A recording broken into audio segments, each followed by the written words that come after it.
Welcome to bird media. నేను వైష్ణవి. తెలంగాణ రాజకీయాల్లో మాజీ ఎమ్మెల్సీ కల్వకుంట్ల కవిత కొత్త పార్టీతో దూకుడుగా ఉన్నారామ. BRS మాత్రం అనూహ్యంగా మౌనాన్ని పాటిస్తూ వస్తోంది. ఇటు తండ్రి KCR కానీ, అన్న KTR కానీ, మాజీ మంత్రి హరీష్ రావు కానీ గతంలో తీవ్ర విమర్శలు చేశారు వీళ్ళందరిపైన కవిత. కానీ ప్రస్తుతానికి తెలంగాణ రక్షణ సేన పేరుతో రాష్ట్ర వ్యాప్తంగా పర్యటనలు చేస్తున్నారు. అయితే ఆమె వ్యాఖ్యలకు BRS నేతల నుంచి గతంలో కనిపించిన స్థాయిలో ఇప్పుడు కౌంటర్లు రావట్లా. ఇదే ఇప్పుడు తెలంగాణ రాజకీయాల్లో చర్చకొస్తోంది. కొత్త రాజకీయ ప్రయాణం కవిత ప్రారంభించిన సమయంలో BRS శ్రేణుల్లోని కొందరు నేతలు ఆమెపై తీవ్రంగా విమర్శలు చేశారు. వ్యక్తిగత విమర్శలతో పాటు ఆమె రాజకీయ గుర్తింపు, కుటుంబ సంబంధాలపై కూడా ఆమె పైన వివాదాస్పద వ్యాఖ్యలు చేశారు. గతంలో ఆమె పార్టీ పేరు విషయంలో ఎన్నికల సంఘాన్ని కూడా ఆశ్రయించిన సందర్భాలు కూడా ఉన్నాయి. అయితే ఇప్పుడు పరిస్థితి పూర్తిగా మారినట్లు కనిపిస్తోంది. కవిత BRS అధినేత KCR, KTR, హరీష్ రావు వంటి ముఖ్య నేతలను టార్గెట్ చేసుకొని ఆవిడ శైలిలో ఆవిడ విమర్శలు చేస్తున్నప్పటికీ గులాబీ పార్టీ నేతలు మాత్రం పెద్దగా స్పందించట్లా. ఒకవైపు కవిత విమర్శలు కొనసాగిస్తుంటే మరొక వైపు BRS నేతలు మాత్రం మౌనాన్ని పాటిస్తున్నారు. అసలు వీటి వెనక ఏమన్నా వ్యూహం ఉందా అన్న ప్రశ్నలు కూడా వినిపిస్తున్నాయి. మరి కవిత విషయంలో KCR ఇప్పుడు వ్యూహాత్మక మౌనం పాటించాలని పార్టీ నేతలకు చెప్పినట్లుగా తెలుస్తోంది.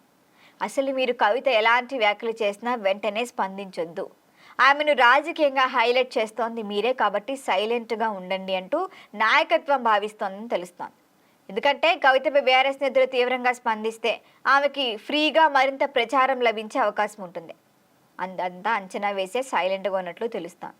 కవితను ఎంతగా విమర్శిస్తే BRS ఆమె అంతగా ప్రతిస్పందించే అవకాశం ఉంటుంది. అలా జరిగితే ఆమెకి పబ్లిక్లో కావాల్సిన రాజకీయ ప్రచారం కూడా ఫ్రీగానే వస్తుంది. అందుకే ఆమెను ప్రస్తుతానికి పట్టించుకోకుండా వదిలేయటం ద్వారా రాజకీయంగా ప్రభావం తగ్గించొచ్చన్నది BRS వ్యూహం. కవిత కొత్త పార్టీ ప్రారంభించిన తర్వాత TRS నుంచి భారీగా వలసలుంటాయని రాజకీయ వర్గాల్లో అంచనాలు వచ్చాయి. ముఖ్యంగా క్షేత్రస్థాయిలో ఉన్న నాయకులు, అసంతృప్తి నేతలు ఆమె వైపు KTR నుంచి వస్తారని అంతా భావించారు. కాకపోతే ఇప్పటి వరకు అంత ఆశించిన స్థాయిలో చేరికలు కూడా లేవు. ఏ ఒక్కళ్ళు కూడా అంత ఇంట్రెస్ట్ చూపించకపోవటం BRSకు అనుకూలాంశం అని చెప్పొచ్చు. మరోవైపు కవిత ప్రధానంగా BRS పైనే విమర్శలు చేయడం కూడా KCR వ్యూహానికే కలిసి వచ్చే అంశం కూడా ఉంది. ఆమె వ్యాఖ్యల ద్వారా BRSకు నష్టం కలిగించడం కంటే ఆమె ప్రభావం పరిమితంగానే ఉందన్న భావన ప్రజల్లో ఏర్పడేలా చేస్తే ఖచ్చితంగా ఆమెకి ఓటు బ్యాంకు తగ్గుతుందన్న ఆలోచన వీడది. అంతేకాకుండా కవిత వ్యాఖ్యలు కాంగ్రెస్ పార్టీకి అనుకూలంగా ఉన్నాయన్న ప్రచారం కూడా చేయటం ద్వారానే ఆమెపై మరొక రాజకీయ ముద్ర వేద్దామన్న ఆలోచన కూడా BRS వ్యూహంలో భాగమని చెప్పొచ్చు.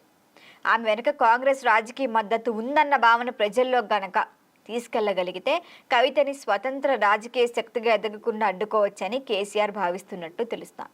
మొత్తంగా చూస్తుంటే కవిత దూకుడుకు BRS మౌనమే సమాధానం అనుకోవాలి. ప్రత్యక్ష విమర్శలకు దిగకుండా ఆమె ప్రచారం కల్పించకపోవటమే ప్రస్తుతం అనుకున్న వ్యూహం. మరి సైలెంట్ పాలిటిక్స్ కవిత రాజకీయ ఎదుగుదలను అడ్డుకుంటుందా, లేక ఆమెని మరింత బలమైన ప్రత్యామ్నాయ శక్తిగా మారుస్తుందా అన్నది రాబోయే రోజుల్లో తెలుస్తుంది. దీనిపైన మీ అభిప్రాయాన్ని తెలియచేయండి. చూస్తూనే ఉండండి బర్డ్ మీడియా.